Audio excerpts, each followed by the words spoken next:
Mesdames et messieurs, pour ces programmes vespérales, nous sommes très contents de vous retrouver aujourd'hui pour Kinshasa Direct qui va recevoir deux invités pour les dossiers du soir.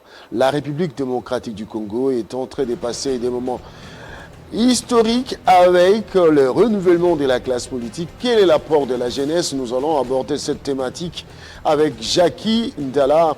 Il est secrétaire général adjoint en charge de la jeunesse d'ensemble. Jackie Ndala, qui on ne présente plus. Le deuxième, c'est l'honorable Willy Bolio. On va aborder la problématique qui se rapporte à la gratuité de l'enseignement. Eh bien, un procès de détournement à l'EPST, est-ce que cela pourra entamer la qualité de l'enseignement? Nous en parlons dans Kinshasa Direct. Et pour l'heure, c'est la présentation des grandes lignes de l'actualité avec Nathalie Yoko Mposo. Nathalie Yoko, bonsoir. Bonsoir Crispin Chibassou, bonsoir à tous. Les candidats d'information, c'est tout de suite.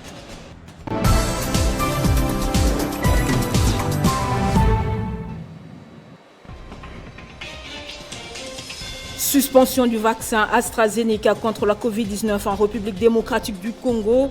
Pour des raisons de prévention, le pays attend la conclusion de l'examen du lot ayant causé des effets néfastes dans certains pays d'Europe.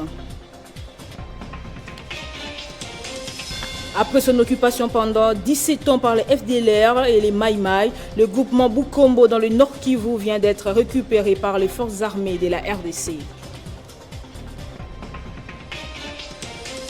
Et puis en sport, Patrice Motsepe, le nouveau président de la Confédération africaine de football, élu par acclamation, le Sud-Africain succède au Malgache Ahmad Ahmad. Merci de nous avoir suivis de partout. Ces sujets et autres vous seront développés tout à l'heure à 19h de Kinshasa. Mais dans l'entretemps, Kinshasa Direct se poursuit avec Crispin Chibassou. Téléchargez les infos Télé 50 sur www.télé50.cd.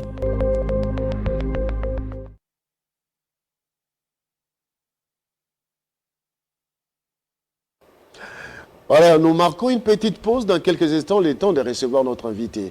Tout de suite.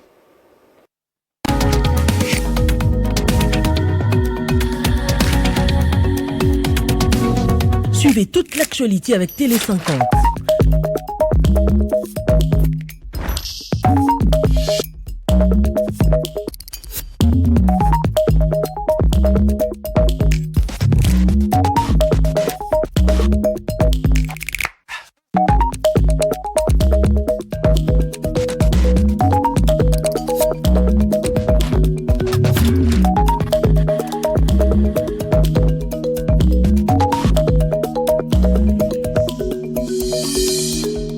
Télé 50, partout et avec vous.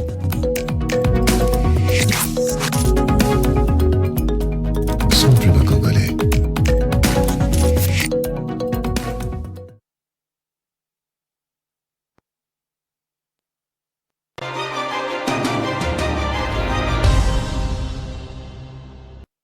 Nous sommes de retour, mesdames et messieurs, pour recevoir notre premier invité du jour, c'est Jackie Ndala. Jackie Ndala, secrétaire général adjoint en charge de la jeunesse d'ensemble. Jackie Ndala, bonsoir. Bonsoir Crispin Chibassou. Merci d'avoir accepté l'invitation des Télé 50. Jackie Ndala, qu'on ne présente plus, pour avoir, n'est-ce pas, passé une carrière journalistique caractérisée par beaucoup de succès. C'est pour cela, pris par l'euphorie du succès, eh ben, vous pensez être populaire pour directement transférer en politique. Aujourd'hui, politique, secrétaire général adjoint chargé de la jeunesse d'ensemble de Moïse Katumbi. Pourquoi ces choix? Le choix de la politique ou de Moïse Katumbi? Voilà, La politique, on sait déjà. Pourquoi les choix de Moïse? Le choix de Moïse Katumbi parce que je me suis dit que c'est un vrai manager et que le Congo, après 60 ans d'indépendance, a besoin d'un leadership politique, évidemment, mais combiné d'un leadership manager. Et aujourd'hui, la personne qui incarne ces deux aspects par excellence, c'est donc la personne de Moïse Katumbi. Mais il y a pas longtemps, on vous a vu clamer haut et fort que vous démissionnez d'ensemble de Moïse Katumbi. Et là, après un temps, vous êtes parti à Lubumbashi, vous revenez, requinqué, non, je ne démissionne plus. Qu'est-ce qui s'est passé? Non, ce n'est pas que j'ai démissionné. Puis j'ai démissionné, j'ai déposé ma démission parce qu'il y avait des questions que je ne comprenais pas au niveau de la gestion quotidienne de notre mouvement. Et je devais logiquement hausser le ton, n'est-ce pas, dire ce que les autres disaient tout bas. Il était important de faire une déclaration comme telle. Et Dieu merci, Moïse Katumbi, avec une oreille attentionnée dans la simplicité, a demandé à ce que j'aille sur place à Lubumbashi pour que l'on puisse discuter en face et que l'on puisse lever les malentendus. Ce qui a été fait, je suis rentré, donc ma démission n'avait plus d'objet. C'était quoi les malentendus? Bon, j'avais considéré qu'il n'y avait pas un cadre de concertation dans notre mouvement et que les décisions se prenaient un peu comme si on était dans un service militaire où il y avait un groupe qui devait prendre des grandes décisions et que nous devions les subir. Et voilà, j'ai dit non, ce n'était pas normal. Et surtout, j'avais une peur de voir Moïse être Premier ministre dans ce gouvernement et surtout perdre tout ce qu'on avait comme projet de préparer sa candidature au niveau de la présidentielle de 2023. Donc je pensais, j'étais sûr et certain que si Moïse est Premier ministre aujourd'hui, il allait amoindrir ses chances, n'est-ce pas, de pouvoir compétir comme candidat président de la République en 2023, où nous avons évidemment des ambitions de pouvoir travailler, nous y travaillons d'ailleurs déjà, afin de pouvoir réussir. Amoindrir parce que Moïse allait partager les bilans avec le président Tshisekedi? Aussi, bien sûr, tout à fait. Mais vous allez le partager parce que vous serez au gouvernement. Oui, nous serons au gouvernement par le miracle politique, n'est-ce pas? Parce qu'aujourd'hui, le président Moïse n'a pas accepté de pouvoir, après le combat mené contre le régime de Kabila, il ne voulait pas, il n'a pas accepté, comme moi, de pouvoir nous retrouver dans l'opposition avec ce même régime. Donc je crois que cette raison est principale, elle est tellement valable que nous nous sommes retrouvés obligés d'être au niveau de la majorité parlementaire pour pouvoir travailler et commencer quelque part pour enfin cheminer, si Dieu fait grâce, en 2023. Oui, nous sommes avec vous au gouvernement, mais non, nous n'oublions pas que nous avons nos potentialités pour nous présenter comme candidat président de la République en 2023. Donc, les alliés d'aujourd'hui sont les adversaires de demain. C'est normal, je crois que c'est valable. Nous sommes dans une compétition électorale politique où chacun a ses ambitions, chacun a son cahier des charges, chacun a sa vision de la gestion de la chose politique. Actuellement, le Congo connaît beaucoup de problèmes. Je crois que le Congo a besoin de tout, n'est-ce pas, de pouvoir recevoir l'appui ou encore la contribution, les différentes mains des citoyens congolais pour travailler dans la vision de réussir à remonter la pente. Le Congo est descendu trop bas et aujourd'hui, je crois que personne ne peut me contredire. Et le Congo est considéré comme une banque en banqueroute, hein, c'est comme une entreprise en faillite. Il faut vraiment un manager, un leadership managérial qui puisse travailler non seulement pour l'économie, le social, mais aussi pour l'image du pays, pour l'image des compatriotes. Et ça, c'est très très important. Je crois que dans notre cahier des charges, le président Moïse Katumbi avec ensemble déposé auprès du président Félix Tshisekedi, je crois qu'il y a des aspects prioritaire, n'est-ce pas, au moment venu. Il est important de pouvoir s'attaquer à cela. La première, c'est la sécurité, hein, n'est-ce pas, non seulement dans l'Est, c'est aussi dans notre pays. À tous les niveaux. Et à Kinshasa, nous avons tous les jours des Kuluna, à Goma, des assassinats, des meurtres, à Lubumbashi, n'en parlons pas. Donc le Congo se trouve dans une situation où il faille, avec une volonté politique, peser de tout son poids pour ramener la sécurité dans ce pays. Et aussi les différentes réformes qui sont inévitables avant les élections de 2023. Parlons des réformes. La sortie médiatique de la Senko a été fortement commentée. 2023, il faudra la tenue des élections. Êtes-vous d'accord avec ça? Je salue d'abord ces princes de l'Église. Vous savez, dans un pays, il faut qu'il y ait des leaders qui ont le courage de dire les choses au moment opportun.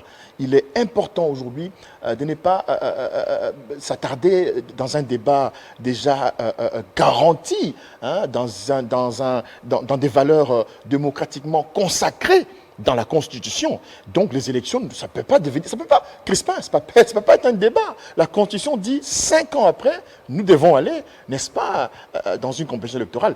Et la CENCO n'a pas déclaré, je crois que c'est un rappel. Faites attention, dans 5 ans, nous devons aller aux élections. Ce n'est pas la CENCO qui a écrit dans la Constitution qu'il faut qu'il y ait élection en 2023. C'est la Constitution elle-même. Donc, c'est consacré. Je crois qu'en tant qu'intellectuel, en tant que leader d'opinion, on ne peut pas s'attarder là-dessus. S'il vous plaît. Membre de l'Union sacrée de la nation, votre leader soutient la politique du chef de l'État, Félix-Antoine Tshisekedi Tshilombo. Nous arrivons à la veille des élections en 2023. Les réformes entamées ne sont pas terminées. Eh bien, constat fait, il faut un glissement et Moïse Katumbi accepte. Jean-Jacques Ndala va claquer la porte. Je ne pense pas. Et je crois que cet aspect des choses n'est pas envisageable.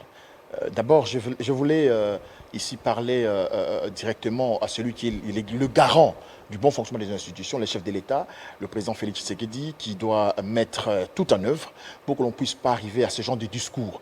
Et ça va de sa réputation, ça va de sa crédibilité, parce que vous vous rappelez déjà que, étant donné que lui-même est présent aujourd'hui, les questions se posent autour de son éligibilité, n'est-ce pas, avec évidemment la famille politique de Martin Fayoulou. Nous l'avons accompagné en ce moment-là, mais aujourd'hui nous pouvons faire confiance à notre frère, nous pouvons croire qu'il a la volonté politique de pouvoir sortir ce pays.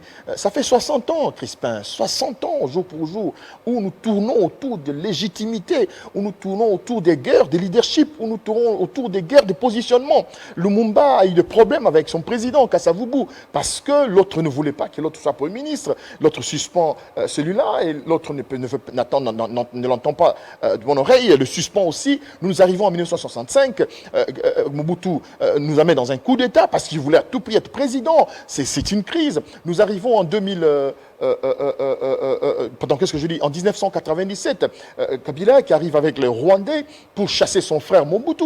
Autour de tout cela, nous arrivons en 2006, élection, mais contradiction, les autres disent que Bemba, c'est Kabila. En 2011, même chose. En 2018, même chose, je crois qu'un homme politique responsable qui a l'obligation politique et historique d'écrire son nom en lettres d'or dans l'histoire de ce pays, le président Félix a l'obligation de se démarquer et de pouvoir faire les choses bien, dans la bienséance et surtout avec patriotisme. Cela veut dire que le 15, ça sera la rentrée parlementaire. Les députés ont l'obligation de débuter la session parlementaire avec les réformes et entrer aux élections. Je ne suis pas parlementaire, je ne pense pas aussi... jeune leader d'opinion. Oui, d'abord, je ne veux pas ici donner l'impression, voilà, si Jackie... Non, je crois que les parlementaires ont conscience, n'est-ce pas, des réalités que le Congo vit aujourd'hui. Entre autres, ce sont des représentants de nos populations, ils sont nos représentants, ils savent ce que nous endurons aujourd'hui et il y a des urgences, il faut aller vite et bien, dans le calme et surtout dans la sérénité. Ça va de l'unité de notre pays, ça va de la réputation de notre pays, ça va de tout cela. Le Congo, c'est un pays presque abandonné, n'est-ce pas? Et il est grand temps que tout commence par les Congolais, surtout nos représentants. C'est vraiment une interpellation d'un citoyen congolais qui pense qu'ils ont un grand travail à faire et ils doivent le faire maintenant et vite. Les réformes maintenant et vite. Yes. Au regard du tableau présenté en rapport avec la tenue des élections, il n'y a pas encore de bureau de la CENI. La loi électorale doit être revue. Nous sommes en 2021. Les élections sont en 2023. Mais 2023, c'est l'année électorale. On ne prépare pas les élections durant l'année électorale. Vous ne pensez pas que nous sommes partis pour un glissement qui ne dit pas son nom? Je ne pense pas. Vous savez, Crispin, les réformes au niveau de la loi électorale sont connues de tous. Nous avons des experts. Moi, d'ailleurs, la principale modification que j'ai, moi, à cœur, c'est que nous revenions au deuxième tour à la présidentielle. Ça peut se faire dans 3 jours. OK. Mais on connaît, La CENI, nous connaissons comment est-ce que les Congolais se comportent quand il faut discuter sur un sujet. Non, c'est ce que je dis. Je crois que ce qui doit passer par des réformes devrait être une préoccupation citoyenne. D'abord, avant d'être politique. Le Congo va mal. Il y a un problème de légitimité au sommet de l'État, au niveau des institutions. Nous devons avoir, pour cette fois-là, des élections crédibles pour avoir des institutions réellement fortes et légitimes. Et c'est important, c'est inévitable. Et je crois que les sénateurs, les députés que nous suivons en ce moment sont des citoyens congolais. Ils sont avec nous, ils vivent avec nous et ils connaissent mieux ces réalités que nous. Et ils ont le moyen de pouvoir les faire. Et ils ont un cadre approprié. Ceux qui nous suivent disent, ben, Jacques Ndala se frotte les mains, voyant 2023 arriver à grands pas, parce qu'il voit son leader se présenter comme candidat président de la République, donc Moïse Katumbi. Ben oui, c'est le droit de Jackie, c'est le droit des citoyens qui nous suivent, comme les amis de nos compatriotes de l'UDPS. Ils pensent que le président Félix a droit à un second mandat, c'est leur droit. C'est le droit de ceux qui sont avec le président Martin Fayoulou, qui pensent que cette fois-là, il doit compétir pour se positionner. Mais c'est le droit de tout le monde. Et attendez, il n'y a pas que Moïse, il n'y a pas que Fayoulou, il n'y a pas que Tshisekedi. Il y en a d'autres. Il peut y avoir un certain Patrick, je ne sais qui. Il y en a autant de Congolais qui attendent, franchement, que cette fois-là, je dois me positionner parce que j'espère que cette fois-ci, nous pourrons avoir des élections réellement démocratiques, transparentes, inclusives, qui puissent amener la paix dans notre pays, qui puissent amener le bonheur, un pays richement, potentiellement riche. Et il est grand temps que nous ayons un leadership responsable afin que le Congolais puissent vivre de leur sous-sol et cette grande forêt que Dieu nous a donnée. La secrétaire général adjoint en charge de la jeunesse d'ensemble. Et membre cofondateur de la Dynamique Katumbi Président, DKP. Ce n'est pas le culte de personnalité, ça. C'est-à-dire DKP. Pas du tout. Faire plaisir à Moïse, voilà, j'ai des idées pour vous soutenir. Il n'y a pas de péché à faire plaisir à Moïse, mais je crois que la DKP, c'est une pensée, c'est une ambition, c'est un objectif, c'est une vision claire, définie. On l'a empêché en 2018, pourquoi pas en 2023 ? DKP. Dynamique Katumbi Président, avec le président Simon Boulou. Je suis vice-président chargé. J'ai suivi aussi Steve Mbikaï, qui prône aussi Félix Tshisekedi candidat président pour un deuxième mandat. Mais bravo! Ça s'annonce bien. Et ceux qui nous suivent, ils disent, ben, ces politiciens, oui, Jacques Ndala a dit ça, ce sont des opportunistes. Ben oui, à cette question, les politiciens, les ceci, cela, et puis après, je me suis toujours dit, quelqu'un qui dit ça chez lui à la maison, c'est quelqu'un qui ne croit pas en lui. Et je pense que quand vous sentez que les choses ne se passent pas bien, c'est le cas avec Jackie. Vous avez dit que Jackie a fait une carrière journalistique glorieuse, mais en même temps, il ne faut pas dire que Jackie l'a fait seul. Donc, vous savez, quand on fait la télé, derrière ces caméras, il y a des héros dans l'ombre.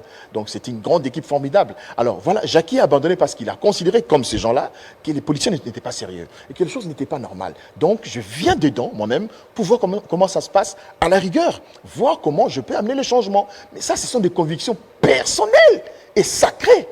Ça, je ne transige pas. Et je suis fier de cela, mon frère. Vous êtes fier de cela? Oui. D'être aujourd'hui politicien. Bon. L'ambition, c'est de devenir demain député national et ministre de ce pays.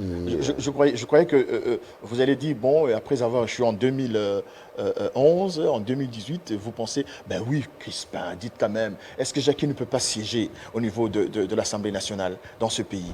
Votre frère Jacques Ndala, n'a-t-il pas les capacités de pouvoir défendre ses concitoyens? N'a-t-il pas des ambitions à pouvoir amener sa voix au changement qui doit arriver dans ce pays? Est-ce que Jackie n'est pas celui sur qui on peut aussi compter à un certain moment donné par un petit groupe de gens qui peuvent dire, bon écoutez, mais non, c'est le tour de Jackie, après avoir échoué à 2 reprises. Je crois que le moment arrive quand même que... vous avez échoué à 2 reprises? À 2 reprises, hein, c'est catastrophique. Mais en sportif, vous savez, c'est toujours gauche, droite, et puis tu fais yoï. Même quand je suis perdant dans un combat sur le tatami ou le ring, je suis obligé de saluer celui qui m'a cogné. Avec beaucoup de respect et de considération. Avec l'espoir de pouvoir reconquérir, n'est-ce pas, la ceinture ou la victoire. C'est ça le sport. C'est ça l'avantage d'être sportif professionnel. Alors, la jeunesse de l'ensemble. Vous êtes à la tête. Comment menez-vous cette jeunesse de l'ensemble de Moïse Katumbi? La jeunesse de l'ensemble, j'aimerais d'abord la saluer, et une jeunesse courageuse, inspirée, une jeunesse qui s'est battue ici à Kinshasa et dans le pays, surtout dans la diaspora, une jeunesse qui croit en son leader, parce que j'aimerais ici faire la différence avec ceux qui croient en Katumbi comme personne, parce qu'évidemment c'est un manager, mais la jeunesse de Ensemble ne croit pas seulement en Katumbi comme personne, elle croit en Katumbi comme idéal, comme pensée, comme force de pouvoir changer les choses dans ce pays. Et là, j'en suis énormément fier, partout où il est, je parle de la jeunesse de Ensemble, vraiment mes compliments. D'ailleurs, ce dimanche, nous aurons une grande activité avec le FAM de la Dynamique Katumbi Président. Nous invitons toutes les mamans qui sont à Kinshasa. C'est au niveau du siège de la DKP, le nouveau siège à Kasavubu, au croisement des avenues Chikapa et Éthiopie, Chikapa numéro 15. Nous serons là avec la vice-présidente chargée des femmes de la DKP, Mikoko Kanda. Venez nombreux, nous allons célébrer la femme à notre façon. Nous allons pouvoir passer les messages concernant le droit de la femme en ce jour. Et je crois que la jeunesse sera là pour pouvoir communier, parce que nous ne disons pas chez nous que la jeunesse, c'est l'avenir de demain. La jeunesse, c'est l'avenir d'aujourd'hui, parce qu'elle doit être responsable, c'est elle qui doit impulser. La jeunesse doit bouger, la jeunesse doit influencer, elle doit mettre la pression. Et nous sommes fiers de cette jeunesse d'Ensemble pour le changement, et particulièrement, évidemment, mais en général pour la jeunesse congolaise. Qu'est-ce que vous faites pour que cette jeunesse que vous encadrez puisse incarner des valeurs? Je crois que nous avons l'obligation de ne pas faire quelque chose. Mais c'est ce que nous avons en tant que dirigeants, en tant qu'encadreurs, c'est l'obligation d'entrer dans cette jeunesse, n'est-ce pas? Écouter, discuter, échanger sur des questions préoccupantes et trouver des solutions ensemble. C'est ce que nous faisons. Aucune personne d'Ensemble, ou encore particulièrement au niveau de la jeunesse d'Ensemble, n'est chef. Chez nous, quand on est chef, on est serviteur. On est obligé d'écouter les autres. Nous sommes un pont entre notre leader, Moïse Katumbi, et cette jeunesse qui croit en lui. Et nous pensons les faire avec évidemment beaucoup de nos défauts et de nos imperfections, mais nous pensons que cette jeunesse croit en nous de par la confiance qui nous a été faite par le président Moïse Katumbi.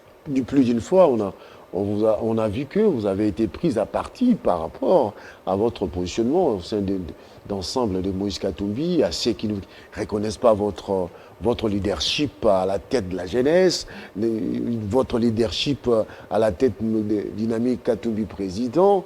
Eh bien, vous vous imposez par votre hargne, votre détermination. Non, je ne crois pas que je m'impose. Mais c'est vrai qu'il y en a qui pensent que je ne mérite pas d'être là. C'est leur droit, sincèrement. Il y en a qui pensent que je fais pas bien mon travail. Et je crois qu'ils doivent venir qu'on travaille ensemble, qu'ils apportent leur touche. Je ne me suis pas réveillé le matin et venu, bon, écoutez, je suis responsable de la jeunesse. Non, non. Je crois que le président Moïse Katumbi, en tant que bon manager, qui sait faire le casting, a pensé que Jackie était mieux placé pour conduire cette jeunesse. Et je crois que je le fais avec tous les jeunes, évidemment, ensemble. Et si nous échouons ensemble, c'est pas Jackie qui échoue seul. Donc je crois que pour ceux qui pensent que je ne peux pas être là, pour ceux qui pensent que je ne devrais pas être là, pour ceux qui pensent que les choses ne se font pas bien parce que je suis là, c'est leur droit. Ils sont libres à penser, à réfléchir. Mais pour l'instant, je suis encore là, qu'ils me laissent travailler. Au cas contraire, ils n'ont convenu qu'on travaille ensemble. Quel est votre bilan? Largement positif, parce que l'objectif d'Ensemble pour le changement était de pouvoir porter sur les épaules la candidature de M. Katumbi afin qu'il soit président. Il n'est pas arrivé, empêché par le régime qui est parti, mais nous restons positifs. C'est ça d'ailleurs la réussite, c'est ce qui reste notre leitmotiv, de pouvoir croire toujours et toujours en Katumbi. Pour l'instant, parce que nous croyons qu'avec lui, nous pouvons faire de grandes choses. Katumbi incarne les attentes de nombreux, je n'allais pas dire tous les Congolais, une grande partie des Congolais aujourd'hui. Allez-y, amenez votre micro. Vous êtes un chantre de Katumbi. Vous considérez que ce que je dis, ce sont des chants de louange ou ce sont des... Non, mais je suis en train de communiquer sur la personne, n'est-ce pas, et aussi l'esprit Katumbi. Ce sont deux choses distinctes. Katumbi, vous le savez, comme personne, c'est un bon manager. Personne ne peut le contredire. Regardez ce qu'il a fait avec Mazembe. Katumbi, vous le savez, c'est un bon politique. Regardez s'il vous plaît. Vous êtes déjà en campagne, là? Non, pas du tout. Est-ce que je dis... Mais quand les gens disent que nous sommes déjà en campagne, est-ce que nous avons dit dans cette émission que voter Katumbi numéro 17? Est-ce que j'ai dit ça? Non mais attendez, je dois parler de Katumbi, au moins pour une fois, sur Télé 50, Crispin. Merci de nous avoir donné l'opportunité. Merci. Alors, c'est génial. Donc, je vais terminer pour dire qu'il est important de reconnaître les valeurs de ce monsieur. S'il vous plaît, Je ne fais pas les dialogues. Que vous transmettez à la jeunesse de votre mouvement. C'est important pour affermir leur croyance en lui, pour affermir notre attachement à ses valeurs. Katumbi fut un gouverneur, je vais me permettre de dire, extraordinaire. Alors, aujourd'hui, la République démocratique du Congo a un Premier ministre jeune. Vous êtes peut-être plus âgé que le Premier ministre. Bien sûr, tout à fait. Alors, ça vous a enchanté de voir un jeune Premier ministre nommé par le chef de l'État. Et quelqu'un qui était aux côtés de Moïse Katumbi. Non, mais dire que ça m'a enchanté, c'est quand même considérer que je suis dans la logique de ceux qui pensent qu'il faut que les jeunes... Non, nous en avons connu plus jeunes, hein, Lumumba, vous vous rappelez. Donc il y en a encore plus jeunes qui ont... Mais ici, ce n'est pas la jeunesse, ce n'est pas l'âge, c'est la compétence, s'il vous plaît. C'est l'incarnation des valeurs spirituelles, d'abord spirituelles, hein, et aussi des valeurs politiques, le patriotisme. Et je pense que le Premier ministre actuel a ses valeurs. Nous croyons en lui, d'ailleurs par le message passé par notre président Moïse, qu'il était important de le soutenir, de l'accompagner, parce qu'il a d'énormes défis, n'est-ce pas? Et ces défis, ce n'est pas seulement à lui, c'est à tout le monde. Ça, il faut le dire. Les Congolais, nous avons un problème d'attendre que les autres fassent à notre place. Non. Nous avons l'obligation, en tant que citoyens, de nous impliquer à tous les niveaux, de veiller à ce que les choses se passent bien, de dénoncer quand ça ne se passe pas bien. Et aujourd'hui, je pense qu'avec l'arrivée du président Félix, je sens qu'il y a des choses qui avancent, qui évoluent bien.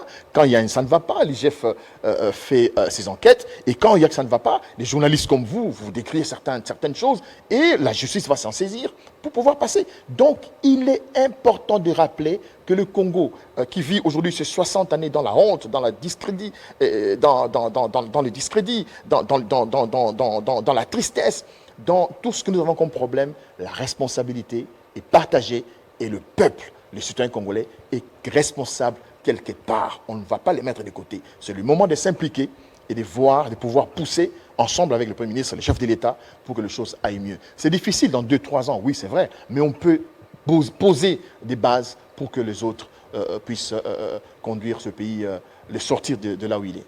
Est-ce que Jacques Ndala a été consulté avec le membre d'ensemble pour être ministrable? J'ai été consulté, j'ai été clair. J'ai dit que nous avons un grand travail à faire. Comme Moïse Katumbi, j'ai refusé, moi, pour que Moïse soit Premier ministre. Donc je ne trouve pas que ce serait honnête que je me retrouve ministre. Malhonnête. Ça va pas être honnête que je sois ministre. Je l'ai dit clairement. Nous avons un travail. Vous parlez d'Ensemble pour le changement. Oui, c'est une méga plateforme. Mais nous avons un parti politique qui venait de naître, où je suis cofondateur. Ensemble pour la République. C'est un nouveau parti, qui n'est pas encore installé, qui n'a pas encore été lancé. Donc il y a un grand travail à faire au niveau de la communication, au niveau de la mobilisation, au niveau de l'organisation. Donc je pense que j'ai un grand travail. Le président Moïse me pose la question, Jackie, mais vous savez qu'on a un grand travail à faire? J'ai dit oui, nous devons lancer notre parti, oui. Alors vous me voyez, moi, Premier ministre, Alain Kisangani lancer le parti? Est-ce qu'ils ne vont pas dire qu'il a lancé son parti avec l'argent du Trésor public? J'ai dit, ah oui, voilà, président, c'est vrai. Alors, vous voulez que moi, je sois ministre dans ce gouvernement et après me voir qu'il s'en a lancer notre parti? Mais non. Ceux qui sont ministres, l'ensemble aura des ministres. Bien sûr, ils sont ministres, qu'ils soient là, qu'ils travaillent pour le pays. Donc, quelque part, ils vont financer le parti politique à pouvoir s'implanter. S'il vous plaît, Crispin, que ces ministres ne travaillent pas pour Ensemble et surtout pas pour l'Union sacrée, mais qu'ils travaillent pour le Congo. Et moi, je vais rester replié pour me concentrer, n'est-ce pas, au lancement et à l'implantation de notre parti. Parce que je pense qu'à ce niveau-là, le parti a besoin de notre expertise sur le plan national. Il y avait levé des boucliers, le cahier des charges d'Ensemble doit être respecté. À ce jour, le cahier d'Ensemble a été respecté. Pour que vous acceptiez de figurer comme... que vous ayez des membres au sein du gouvernement Samalou Konde. Mais de toute évidence, Crispin. Sinon, dites-moi quelle formation politique qui est dans l'Union sacrée, qui a présenté un cahier des charges et qui s'est plaint que les cahiers des charges n'étaient pas pris en considération. Quelle formation politique? Nous, au moins, nous avions un cahier des charges, nous l'avons encore. Quand on a senti que les cahiers des charges n'étaient pas pris en considération, nous l'avons dénoncé. Et les partenaires ont compris, non, on devait prendre ça en considération. En même temps, le cahier des charges, ce n'est pas un cahier des charges pour Ensemble. On ne dit pas que voilà, Monsieur le Président, Monsieur le Premier ministre, nous avons besoin de la paix d'Ensemble. Non, nous avons besoin de la paix dans l'est du pays et dans le Congo. Nous avons besoin du social, pas dans l'ensemble. Nous avons besoin du social dans le Congo. Nous avons besoin des réformes de la loi électorale, pas d'ensemble. Nous avons besoin de réformes au niveau de la CENI, pas la CENI d'ensemble. C'est tout ce que nous avons présenté comme priorité. Ce sont des priorités qui concernent le Congo et les Congolais. Et c'est à prendre en compte. Jacques Indala, c'était un plaisir. J'ai envie de dire Elengi. Ah, merci. Hein. C'est un concept que vous avez lancé et qui a pris de l'ampleur. Merci, Crispin. Et ça fait des années. Des années, oui, des bonnes années, des très beaux souvenirs. Jackie Ndala. Et je suis quand même parmi les malheureux. Je vous ai reçu une fois comme chantre. Vous chantez bien, félicitations. Merci. Et vous faites de très très beaux clips. Ça, j'en suis fier. J'étais parmi les premiers chroniqueurs de musique à vous avoir reçu sur mon plateau. Je vous ai encouragé. Vous hésitiez encore. J'ai dit non, mais allez-y, ça ne sert à rien d'avoir peur. Il faut être fier de faire des courbettes, de fléchir les genoux devant les seigneurs. Et voilà qu'aujourd'hui ça marche, j'en suis fier. Et je demande évidemment, j'aurais bien voulu faire une grande émission de musique avec vous. Hein. Merci beaucoup. On comprend j'aimerais féliciter le nouveau président de la CAF. C'est Patrice Motsepe, voilà, président qui vient d'être élu. Voilà, donc il a été soutenu par le président. Ah là, c'est parce que c'est l'ami de Moïse. Tout à fait, mais c'est valable. Merci. Hein. Félicitations et donc bonne chance pour la CAF et que les choses marchent formidablement bien. Merci et bonne chance au TP Mazembe qui va rencontrer Mamelodi Sundowns le 16. Ce n'est pas parce qu'on est avec Moïse qu'on est fan des Mazembe. Moi, je suis fan de je n'ai pas dit ça. J'aimerais rappeler. Merci. Dans Club. Merci beaucoup. Mesdames et messieurs, on marque une petite pause. On va recevoir notre deuxième invité de ce soir. Tout de suite. Vous souhaitez recevoir Télé 50 partout et avec vous. Alors, l'ensemble de nos programmes en VOD déjà disponibles. Toute l'actualité sur notre site web www.tele50.cd. Retrouvez vos émissions, des rencontres et entretiens inédits sur YouTube Mwanamboka Congo. Télé 50 met à votre disposition son programme en ligne à suivre sur Facebook, Twitter, Instagram, YouTube. Alors, sur votre mobile, suivez toute l'actualité avec Télé 50. Télé 50, partout et avec vous.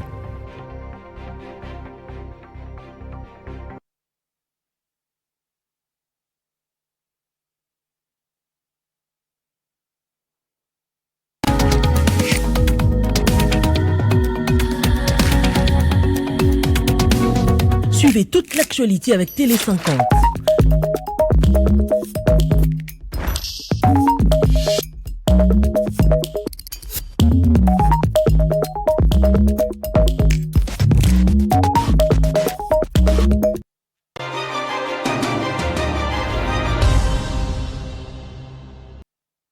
Voilà, nous allons recevoir cette fois-ci un député national, Willy Bolio, député national de son État, qui a toujours accepté volontiers de venir répondre à notre invitation du soir.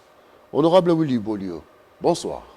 Bonsoir et bonsoir à tous les téléspectateurs de Télé 50. Merci d'accepter l'invitation de Télé 50. Il y a quelques jours, quelques semaines, on avait parlé de cette problématique de l'EPST, la gestion de nouvelles unités, mais aussi des fonds alloués à la CECOP. Aujourd'hui, il y a un procès qui se déroule au niveau du Makala avec la présence des autorités en charge de la gestion de l'éducation nationale. Vous êtes un expert en la matière, en dehors de votre qualité de député national, vous êtes un expert en la matière de l'éducation. Alors, comment avez-vous appréhendé ce procès qui s'est ouvert? Merci beaucoup, Crispin, pour l'invitation. Merci pour tout. Mais est-ce que vous souhaiterez que, avant qu'on aborde ces sujets, parce que je suis en train de pleurer, que je m'incline un peu devant la mémoire d'honorable Henri Thomas Lokondo Yoka. Henri Thomas Lokondo, c'est un député. C'est un frère, c'est un parent, ouais. C'est un collègue qui m'a émerveillé et derrière lequel aussi j'ai reçu beaucoup de choses. par rapport à une conduite parlementaire.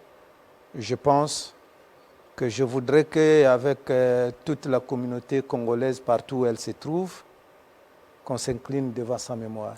Le Kondo a été beaucoup pour le Congo. Nous le pleurons et nous regrettons son départ très tôt. C'est vrai, ça ne dépend pas de nous. Demain ne nous appartient pas. Et l'avenir n'appartient qu'à Dieu. C'était son temps, c'était son jour. Nous le déplorons. Donc, en tout cas, c'est que nous suivons, en vous écoutant parler, on sent l'émotion. Mais on se pose des questions. Est-ce que vous avez eu l'occasion de rencontrer l'honorable Henri Thomas Lokondo avant qu'il se rende en Afrique du Sud? Qu'est-ce qui s'est passé? Non, je l'ai vu à la dernière plénière, mais c'est après que je vais apprendre qu'il avait des ennuis de santé. Et nous avions même eu sur des réseaux sociaux à son temps l'écho qu'il serait décédé, juste au moment où on s'est préparé pour les élections du nouveau bureau. Désolé qu'il ne l'était pas et que les gens ne spéculaient pas avant. C'est-à-dire que ce sont des gens qui étaient au courant de son état de santé. Et donc, on ne sait rien dire. Nous ne sommes que impuissamment devant la catastrophe qui nous serait arrivée. Alors, en tout cas, c'est une perte énorme pour la Chambre basse du Parlement congolais que de perdre le député national. L'honorable Henri Thomas Lokondo, tout le monde se rappellera de ses interventions à la Chambre basse du Parlement congolais, mais aussi au Sénat, qui a toujours émerveillé, il a toujours eu l'occasion de défendre le peuple, défendre même quand il était seul, il gardait le cap par rapport à sa position. Merci. Donc, honneur à l'honorable Henri Thomas Lokondo, nous rendons les hommages les plus différents. Et puis, chapeau bas, bravo, bravo l'artiste. Parce que c'est un artiste qui était devant. Exact. Quand il parlait, sa façon de parler, il communiquait avec beaucoup d'aisance. Et on a appris beaucoup de choses grâce à Henri Thomas Lokondo. Pour votre mémoire, la structure économique, le comité... Conseil économique et social. Conseil économique et social. Comme économique et social, c'est l'innovation. C'est pas l'innovation, mais ça a été créé grâce à l'apport de l'honorable Henri Thomas Lokondo. On se rappelle, à l'époque, le président de l'Assemblée nationale, c'était Robert Minakunjala Njoko. Alors, nous allons cette fois-ci aborder la matière. Exact. Les procès à débuté. On regarde les autorités de l'EPST, du CECOP, qui balbutient devant les juges. Qu'est-ce qui ne va pas? Je crois que la dernière fois, on a parlé de cette situation. Je vous avais dit que c'était l'instruction préjuridictionnelle et qu'on se réservait de donner des points de vue. Maintenant que l'affaire était amenée devant la Cour et que le débat était ouvert, tout le monde est censé comprendre d'où nous allons, d'où nous venons et où nous allons. Il est vrai que je salue l'initiative du parquet pour poursuivre des criminels à col blanc. On ne pouvait pas imaginer que là où ces gens étaient, toutes les espèces sonnantes et trébuchantes qu'ils étaient en train de manipuler, il y en a qui venaient par des moyens retors. Et aujourd'hui, à travers ces procès, nous sommes devant deux problématiques. Il y a un côté, du côté CECOP, de l'autre côté, Inspection générale de l'enseignement primaire et secondaire et technique. Abordons d'abord l'aspect CECOP. Je doute que le monsieur s'en sorte parce que, comme je vous avais dit la fois passée, quel était le but de la création de CECOP? Au fait, c'était pour contrôler les personnels de l'enseignement, pour savoir effectivement qui fait son travail, qui n'est pas à sa place et qui doit être payé. C'est-à-dire qu'avant que l'État ne sorte l'argent pour payer, CECOP doit avoir contrôlé, vérifié que physiquement la personne existe. C'est un service technique. Et je vous ai même dit que c'est à cause de ces services-là que beaucoup d'enseignants ont même perdu leur ancienneté. Parce que quand ils sont venus contrôler, pour eux, tout le monde est enseignant. C'est comme un royaume de maïs. Tout le monde a sa barbe. On ne sait pas savoir quel est l'ancien et quel est le nouveau. Encore que dans le royaume de maïs, on peut identifier par la couleur de la barbe. La jaune ou jaunâtre par rapport à la blanche pour savoir qui est plus ancien. Mais Sekopé a réduit tout le monde au même niveau. Maintenant qu'ils ont contrôlé, ils sont venus dire à l'État qu'effectivement, payer, sortez l'argent, ça va dans tel circuit, là-bas il y a des écoles qui fonctionnent, là-bas il y a des enseignants qu'on paye. À la fin de compte, on se rend compte qu'ils ne sont pas là. Je crois que pour ça, on ne peut pas nier sa responsabilité. Alors que, il y a des enseignants effectivement en place, jusqu'aujourd'hui, il y a des écoles qui fonctionnent, jusqu'aujourd'hui, ils ne sont pas payés. Mais alors, on se pose la question, Sekopé était en train de contrôler qui pour faire payer qui? Alors, il y a une question que l'opinion se pose. Sekopé fonctionne, aujourd'hui, les responsables de Sekopé sont devant les juges. Mais est-ce que Sekopé peut fonctionner sans avoir une autorité suprême?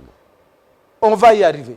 Parce qu'il y a un aspect, quand je parle de ça, même l'IG, on va arriver sur ce point-là. Le grand problème, c'est lequel? Quand Sekopé le fait, et c'est là où j'ai dit le président de la République, parce que l'IGF dépend de la présidence de la République, j'imagine que c'est de là où tout est parti, bien qu'à la télévision, RTNC qui transmettait, il nous disait que c'était le procès sur la gratuité, ce qui n'est pas le cas pour moi. C'est le procès pour le détournement des deniers publics. Ça n'a rien à voir avec la gratuité. Le voleur reste voleur sans gratuité.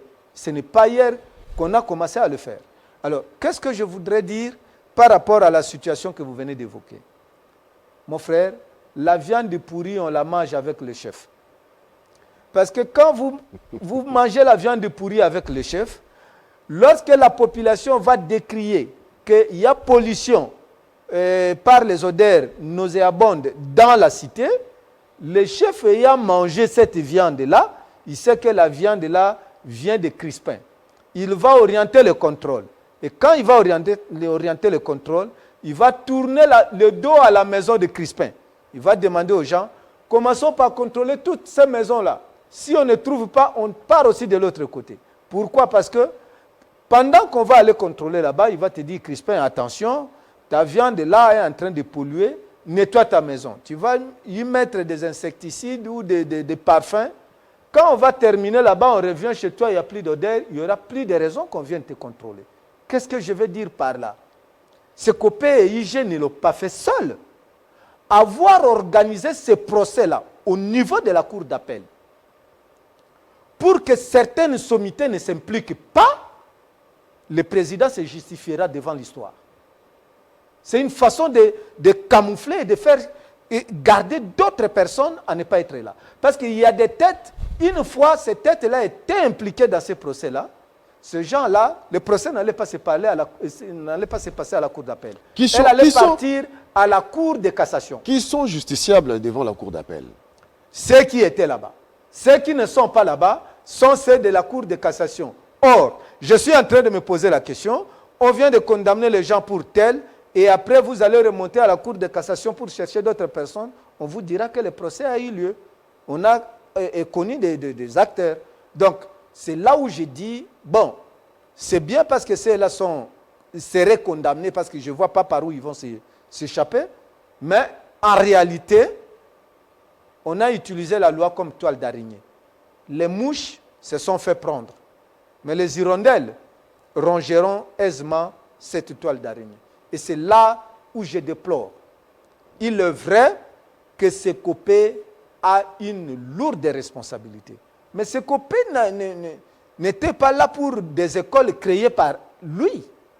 Lui et le service de contrôle. Qui lui a donné des écoles à contrôler? Qui a créé ces écoles que Sekopé devrait contrôler? Mais on devrait partir de là. Il ne faut pas qu'on se retrouve au Congo avec le procès Jean-Pierre Bemba à la CPI. On arrête Bemba qui est venu en appui et on laisse Patassé qui était acteur. Il ne faut pas que ça soit ça au Congo. Vous avez la situation de l'IG. L'IG, ce n'est pas l'argent de la gratuité qu'on a suivi. L'IG, c'est l'argent détourné par rapport à l'organisation des examens d'État. Vous l'avez suivi.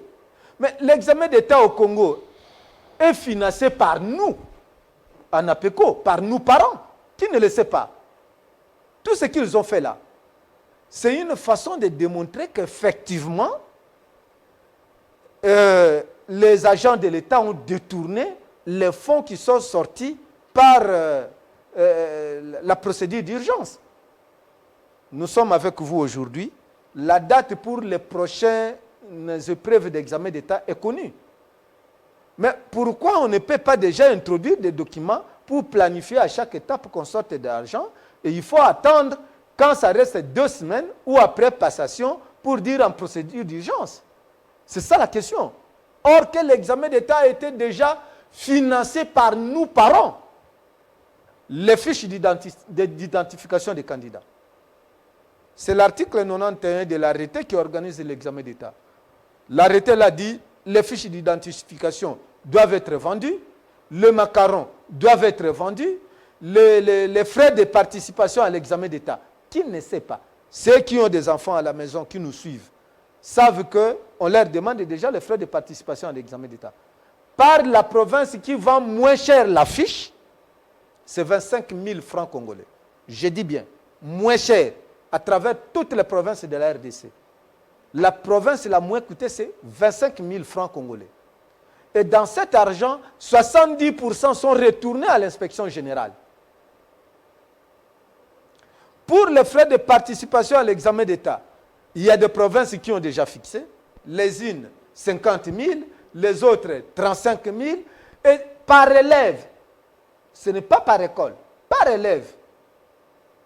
Et cet argent-là, la fiche étant vendue, les formulaires par exemple, étant vendus, admettons maintenant 25 000 francs comme je vous l'ai dit, vous allez me dire que pour photocopier 4 papiers, ça vous coûte 25 000 francs.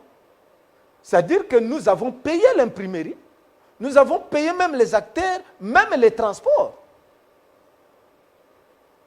Et quand vous verrez, on vous dit frais de participation à l'examen d'État, que l'enfant paye 35 000. Les 35 000 là, c'est pour distribuer à qui? C'est pour les cahiers d'item. Même les cahiers d'item, c'est vendu, les frais sont là. C'est prévu par l'article 91 que je vous dis de l'arrêté qui porte l'organisation de l'examen d'État. Alors, nous, parents, nous avons déjà tout supporté. C'est-à-dire nous sommes cofinanciers de l'examen d'État. Mais à la fin de compte, on sort l'argent pour le compte de l'État.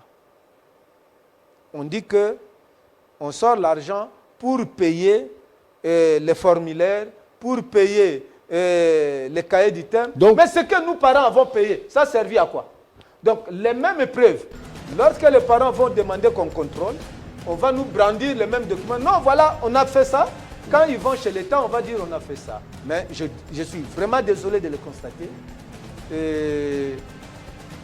Je soutiens la démarche du procureur général par rapport à ça, mais je regrette qu'il l'a fait de manière à isoler les vrais acteurs qui ont parfois bouffé plus que l'inspecteur général et le DG de ce comité. Donc dans ces cas, on aura peut-être à voir le résultat de ce procès à mi-figue, mi-raisin.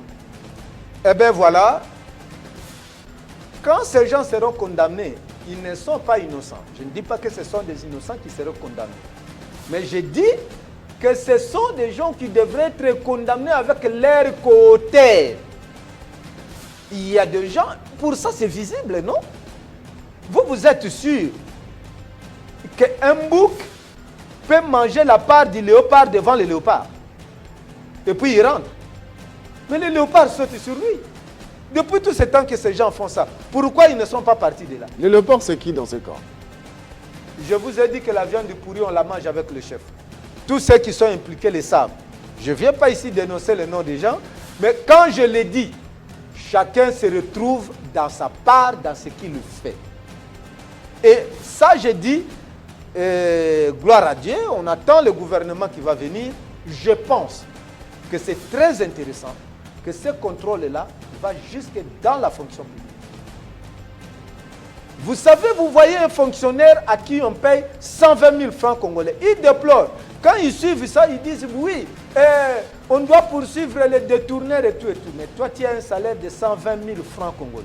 Tu loues une maison de 100 $. Tu as des enfants que tu envoies dans des écoles privées où on paye 300 $ le trimestre. Tu vas me dire que cet argent-là, c'est parce que tu es ami de Jésus. Quand tu es payé, tu pars, tu fais la multiplication comme la multiplication des pains. Non. Les vrais voleurs, ce sont ces gens. Ça, on n'a même pas besoin de preuves. Le standing des gens. Et là, ça permet qu'on cherche qui a fait quoi. Bolio est là.